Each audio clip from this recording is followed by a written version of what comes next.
ఇదంతా నా వల్లే జరిగింది. కళ్ళు మూసినా తెరిచిన చంద్రికనే కనిపిస్తుంది. Download and subscribe to ETV Win.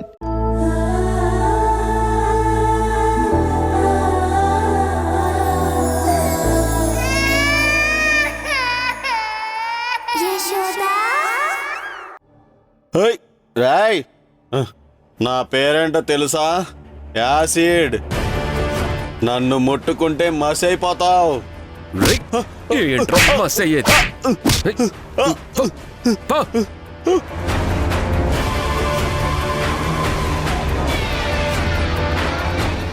Sarangi లే, వెళ్దాం పద. యశోదని నేను తీసుకొస్తాను, ఫస్ట్ నువ్వు తప్పించుకో. ముగ్గురం ఒకేసారి తప్పించుకోవడం అంటే కుదరదు. నువ్వు వెళ్ళు సారంగి.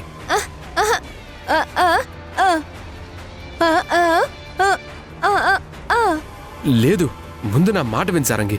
నువ్వు వెళ్ళు, నేను చెప్పేది విను. వెంటనే వెళ్ళు, వెళ్ళు.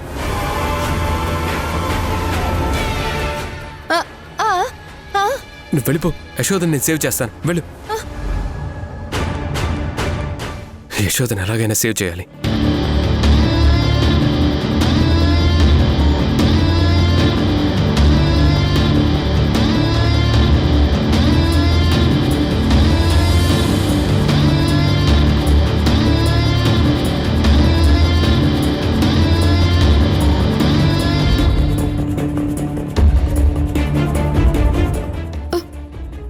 ఏరే, ఎక్కడున్నారు?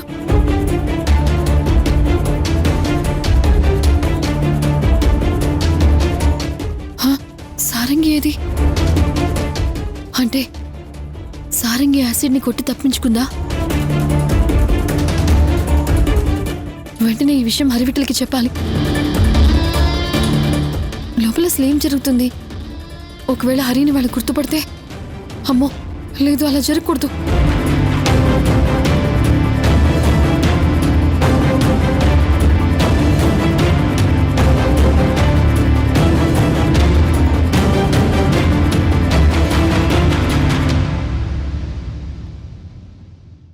ఏ సోది, ఏంటి అక్కడేం చేస్తున్నావు? నువ్వు కూడా ఇటొచ్చి నిలబడు. ఏంటే, నువ్వు నిజంగా సోదమాయివేనా?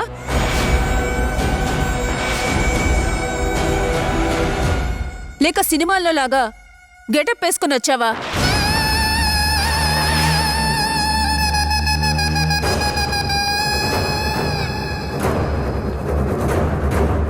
నీ వాలకం చూస్తుంటే నువ్వే యశోదవని నాకు డౌట్గా ఉంది.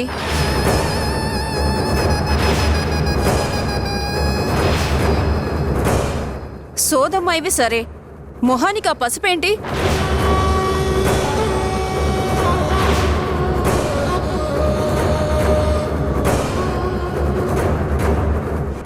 యశోద దొరికిపోయేలా ఉంది. ఎలాగైనా సేవ్ చేయాలి.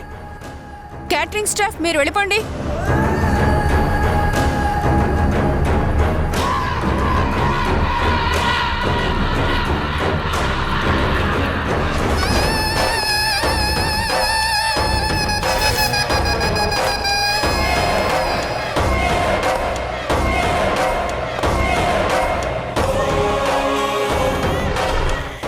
ఏమైంది హంసిని? ఎందుకు ఏడుస్తున్నావు? ఏమైందమ్మా? ఇటివ్వు నీరజ. ఓ నాన్నా, ఏమైంది? ఓమ్మా, ఊరుకో ఊరుకో ఊరుకో ఊరుకో. ఓ ఏంటి?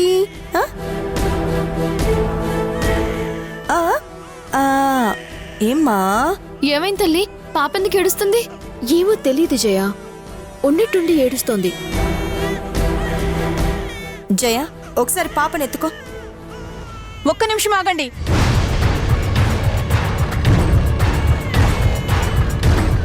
పదే 10 నిమిషాలు పాపను ఆడిస్తూ ఉండండి, చెక్కింగ్ అయిపోతుంది.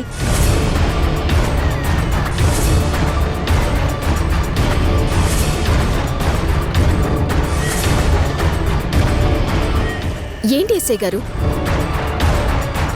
జయ ఎవరో కాదు, మా ఇంట్లో పనమ్మాయి. మాకు తోడుగా ఉంటుంది. పనమ్మాయి అంటున్నారు, మరి సోదమ్మాయి గెటప్లో ఉందేంటండి? సోదమ్మాయే మా ఇంట్లో పనమ్మాయిగా ఉంటుంది, అర్థమైందా? జయ, పాపనెత్తుకో. అట్టగే అమ్మా.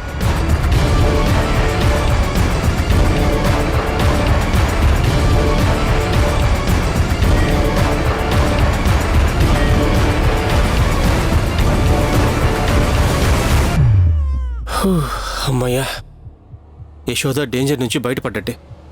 ఇప్పుడు నేను బయటకొచ్చి యశోద కోసమే వచ్చినట్లుగా బిల్డప్ ఇస్తే, నా మనసులోని ప్రేమను చెప్పేస్తే, ఈ టెన్షన్లో పెళ్లి ప్రేమ గురించి చెప్తే చెప్పు తీసుకుని కొడుతుందేమో. వద్దులే. ఏంటి నీరజ ఇది? మీ హస్బెండ్ కి జడ్జిగా ప్రమోషన్ వచ్చింది, పార్టీ ఇస్తున్నాం రమ్మంటే అందరం వచ్చాం. మా అందరినీ ఏదో దోషుల్లాగా, మేమేదో మీ మీద అటాక్ చేయబోతున్నట్లుగా, ఖైదీల్ని దోషుల్ని నిలబెట్టినట్లుగా ఇలా లైన్లో నిలబెట్టారేంటి? ఇదేనా మీ ఆయన్ని అభినందించడానికొస్తే నువ్వు మాకిచ్చే బహుమతి? ఒక్క నిమిషం. ఎస్ఐ గారు, మగవాళ్ళని వదిలేయండి. ఆడవాళ్లలో మీకు అనుమానం ఉన్న వాళ్ళని మాత్రమే చెక్ చేయండి. అవును ఎస్ఐ గారు, ఇప్పటి వరకు లోపల ఉన్నవాళ్ళు బయటికి ఎవరు వెళ్ళలేదు కదా? లేదు మేడం, ఎవరూ వెళ్ళలేదు.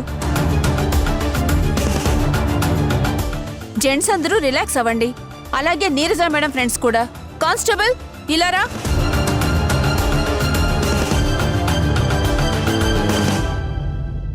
మీరు అమ్మాయిని చెక్ చేయండి.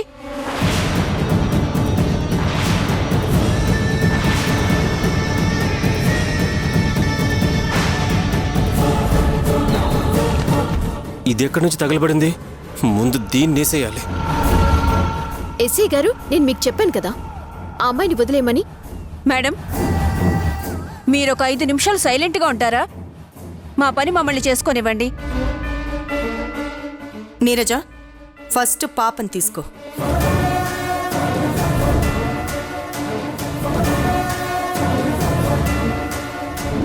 కానిస్టేబుల్, ఆ అమ్మాయిని తీసుకెళ్లి ఫేస్ వాష్ చేయించు.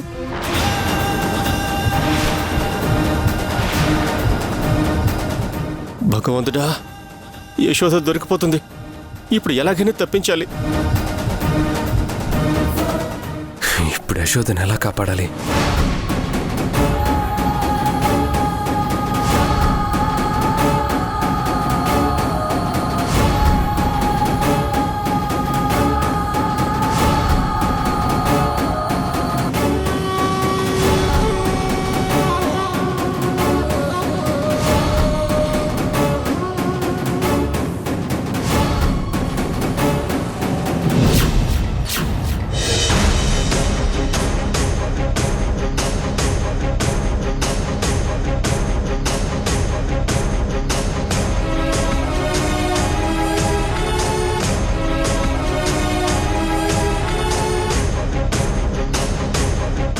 పాప జాగ్రత్త, ఎక్కడికి వెళ్ళకు, ఇక్కడే ఉండు.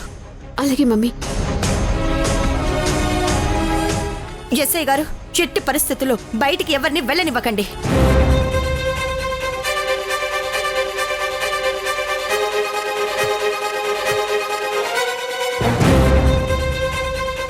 యశోద, నేను సుబ్బరాజుని. సుబ్బరాజ్ గారు, మీరేంటిక్కడ? యశోద, నువ్వు వెంటనే ఇక్కడి నుంచి పారిపో. నువ్వు ఫంక్షన్లో ఉన్నావని దేవకికి చెప్పావంట కదా. నీకు ఇలాంటి ప్రమాదం ఏదైనా వస్తుందేమోనని నేను నీకోసం వచ్చాను యశోద. వద్దు యశోద, నువ్విక్కడే ఉండు. నీకేమైనా పిచ్చి పట్టిందా? తనని వెళ్ళిపో నువ్వు. లేదు సుబ్బరాజు, యశోద ఇక్కడుంటేనే సేఫ్. నేను పారిపోతాను, నువ్వు పారిపో. యశోద మీద వాళ్ళకు అనుమానం రాదు. అవును సుబ్బరాజ్ గారు, ఇప్పుడు పవర్ కట్ చేసింది ఖచ్చితంగా యశోదానే అనుకుంటారు. నన్ను వదిలేస్తారు. ముందు మీరిద్దరు ఎవరికి దొరకకుండా పారిపోండి. మేడం, మీరు జాగ్రత్తగా ఉండండి. అయ్యో, మీ ఇద్దరు వెళ్ళిపోండి, త్వరగా వెళ్ళిపోండి. సరే యశోద, నువ్వు జాగ్రత్త. యశోద జాగ్రత్త. నీకేదైనా హెల్ప్ కావాల్సి వస్తే ఫోన్ చేయి. నేను బయట ఎక్కడో ఒక చోట సరే ఉంటాను. సరే, వెళ్ళండి ఇక్కడి నుంచి. పద.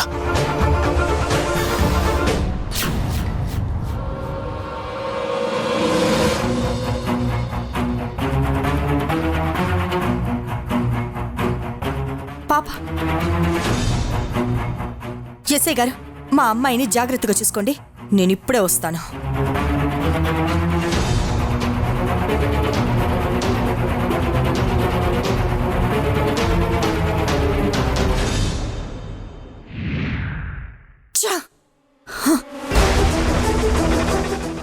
తల్లి పాపనిట్ట ఇవ్వండి తల్లి, నేను ఎత్తుకుంటాను. ఆ, ఓ గాడ్, శుభమాని ఫంక్షన్ చేసుకుంటుంటే ఆ రాక్షసి ఎవరు ఈ రోజే రావాలా?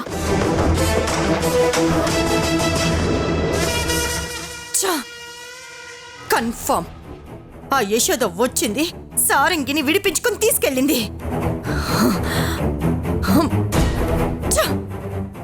మిస్టర్ సంజయ్, ఏంటిదంతా?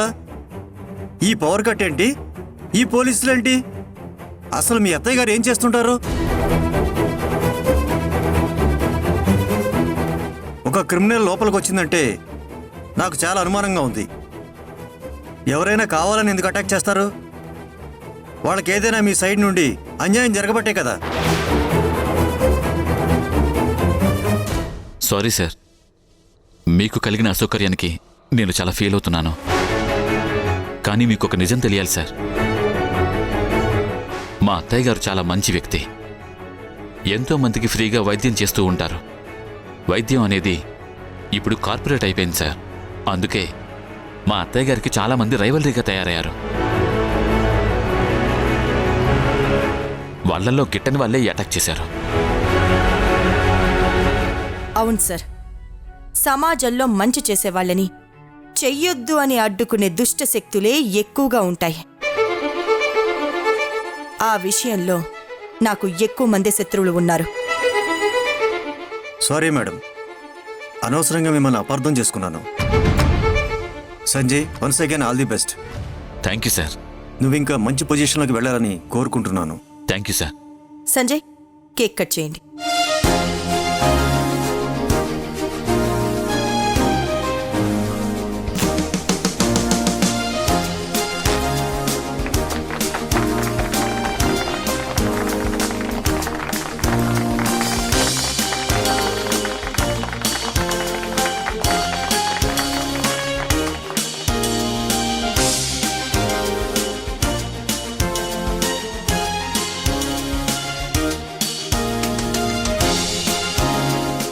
సంజయ్, వెళ్ళొస్తాను.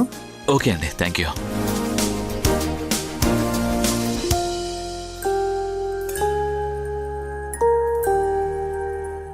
ఓకే మేడం, ఇంక మేము వెళ్తాం. ఓకే అండి.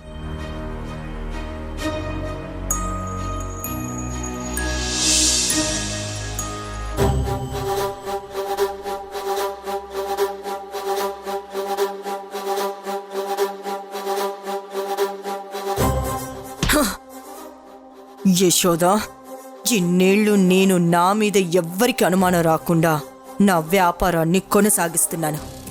ఇప్పుడు ప్రపంచంలో అందరికీ నా మీద అనుమానం వచ్చేలాగా చేశాం. నిన్ను వదలను యశోదా, ఖచ్చితంగా నిన్ను వదలను.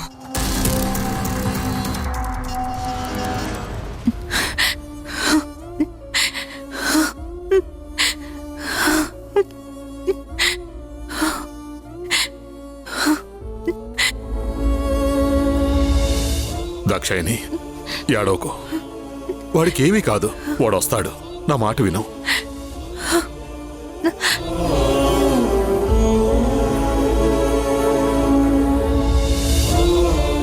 నా మాట విను. అమ్మా,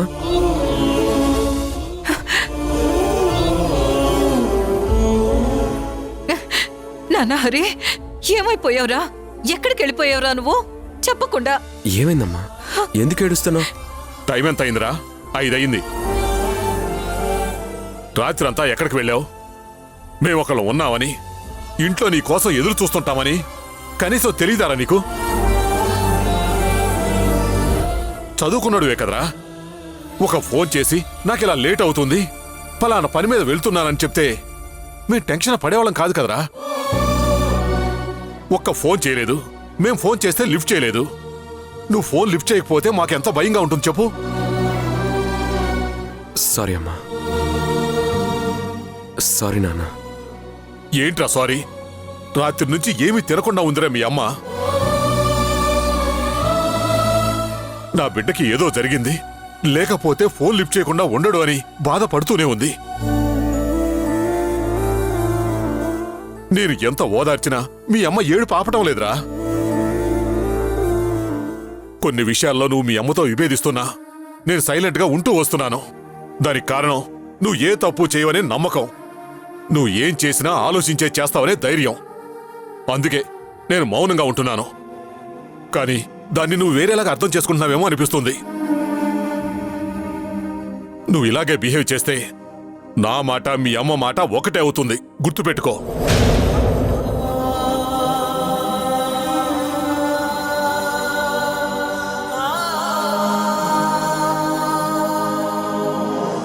ఐఎమ్ రియల్లీ సారీ అమ్మా. ఫోన్ సైలెంట్లో ఉండిపోయింది, నేను చూసుకోలేదు. వెళ్ళిన పని వెంటనే అయిపోతుంది అనుకున్నాను, కానీ చాలా ఆలస్యం అయిందమ్మా. అసలు ఎక్కడికి వెళ్ళావురా నువ్వు? ఏంటి అంత ఇంపార్టెంట్ పని? అమ్మా, నేనేం చెప్పినా నువ్వు బాధపడతావు, అరుస్తావు. అందుకే నేను నీకేది చెప్పాలనుకోవట్లేదమ్మా. అర్థమైందిరా. నువ్వు ఆ యశోద కోసమే కదా ఏదో చెయ్యరంది చేస్తున్నావు, అంతేనా కాదా? అమ్మా ప్లీజ్, నేనే తప్పు చేయట్లేదు. యశోదకి న్యాయం చేయాలని చూస్తున్నాను. నీకిప్పటికీ ఇంతవరకు మాత్రమే చెప్పగలనమ్మా. ఎందుకేరా? ఎందుకే? నిన్న యశోదని మర్చిపోమని చెప్తుంది, వేరే అమ్మాయిని పెళ్లి చేసుకోరా అని చెప్తుంది. అమ్మా, నువ్వు నాతో గొడవపడిన ప్రతిసారి పెళ్లి టాపిక్ తీసుకురాకమ్మా. మీ కాలంలో పెళ్లికి మా కాలంలో పెళ్లికి డెఫినేషన్ మారిపోయింది. అప్పుడున్నట్లు ఇప్పుడు అమ్మాయిలు లేరు, అలాగే అబ్బాయిలు కూడా లేరనుకో. ఇన్ని రోజులు అమ్మాయి పుట్టింటి దగ్గర ఒకలా పెరుగుంటుంది, నేను ఒకలా పెరుగుంటాను. మా ఇద్దరి వేవ్ లెంత్ మ్యాచ్ అవ్వాలి. అప్పుడే మా ఇద్దరి మధ్య ఏ గొడవలు రావు, ఇద్దరం ఆనందంగా ఉంటాం. అలా కాకుండా కట్నం ఇస్తున్నారని, తెలిసిన అమ్మాయని, మరదలని ఇలా ఎవరో ఒకరిని చేసుకుంటూ పోతే ఆ తర్వాత లైఫ్ అంతా నేను బాధపడాల్సి వస్తుంది. చెప్పాను కదమ్మా, తరాలు మారిపోయాయని. మీరు కూడా మారాలి. నువ్వు చాలా మెచ్యూర్డ్గా ఆలోచిస్తావని నేను అనుకునేవాడినమ్మా. నువ్వప్పుడు యశోద ప్రేమించిందని, పెళ్లి క్యాన్సిల్ అయిన తర్వాత కూడా పర్వాలేదు మర్చిపో, ఇవాళ రేపు ఇటువంటివి సహజం అని చెప్పావు. మరి ఆ బ్రాడ్ సెన్స్ ఇప్పుడు ఏమైందమ్మా? అప్పుడు ఆ యశోదకి బిడ్డ పుట్టిందని నాకు తెలీదురా. చిన్నప్పటి నుంచి నా కళ్ళ ముందే పెరిగిన యశోద పెద్దయ్య కూడా అలాగే ఉందనుకున్నాను. కానీ అది చేసిన చండాల పని గురించి తెలిసిన తర్వాత నీకు మంచే జరిగిందని నేను అనుకున్నాన్రా. అది ఎవరితోనో కన్న బిడ్డని నా మనవడిగా, నా మనవరాలిగా నేనెలా ఎత్తుకోగలను? నలుగురికి ఎలా చెప్పగలను? అంతెందుకురా, ముద్దొచ్చినప్పుడు ముద్దు చేస్తూ ఎలా ముద్దు పెట్టుకోమంటావు? గుండెల మీద ఎత్తుకుని ఎలా ఆడించగలను? నా బాధ నువ్వర్థం చేసుకోవేంట్రా? సరేలేమ్మా, బాధపడుకో. నేనెళ్ళి ముగ్గురికి కాఫీ కలిపి తీసుకొని వస్తాను. ఏడ్చవులే, ఆగు. నేనే వెళ్ళి ముగ్గురికి కాఫీ కలిపి తెస్తానుండు.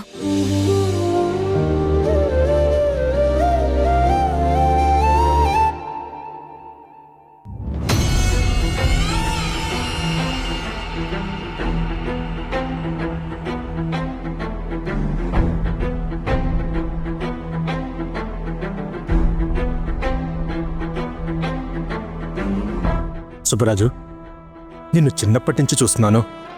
ఎప్పుడు నీ మీద నాకు మంచి ఒపీనియన్ కలగలేదు. నిజం చెప్పాలంటే కొన్నిసార్లు నీ మీద కోపం కూడా వచ్చింది. కానీ ఫస్ట్ టైం నువ్వు నీ జీవితంలో ఒక మంచి పని చేశావని నాకు అనిపిస్తుంది.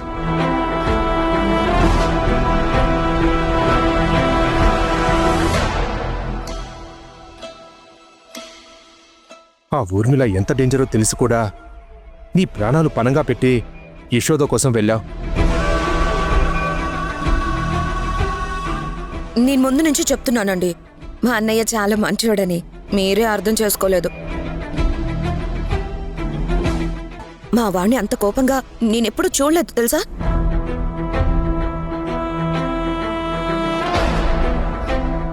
థ్యాంక్ యూ సుబ్బరాజ్ గారు. మీరు నా కోసం ఇంతలా కేర్ తీసుకున్నందుకు, నన్ను అభిమానిస్తున్నందుకు మీ రుణం ఎలా తీర్చుకోవాలో నాకు అర్థం కావడం లేదు.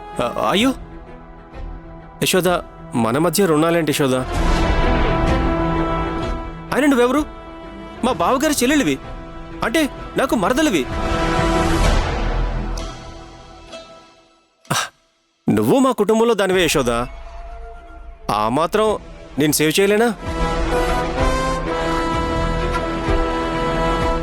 నీకోసం ఆ మాత్రం రిస్క్ చేయకపోతే ఇంకా మనతన అనేది ఏముంటుంది చెప్పు? నీ మీద మా బావగారికి ఎంత బాధ్యత ఉందో మా అందరికీ అంతే బాధ్యత ఉంది యశోద.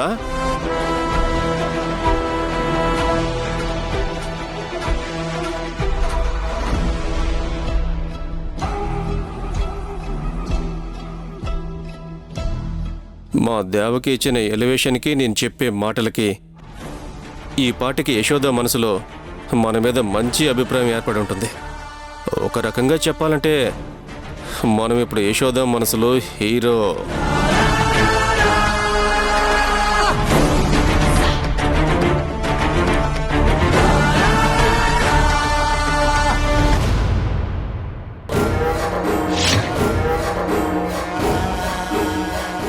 నాకు మాత్రం ఆ సోదమ మీదే అనుమానంగా ఉంది.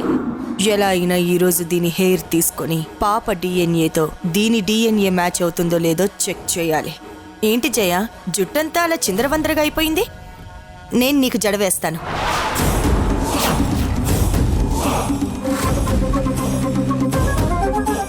చూడు ఎంత చిక్కు పడిపోయిందో.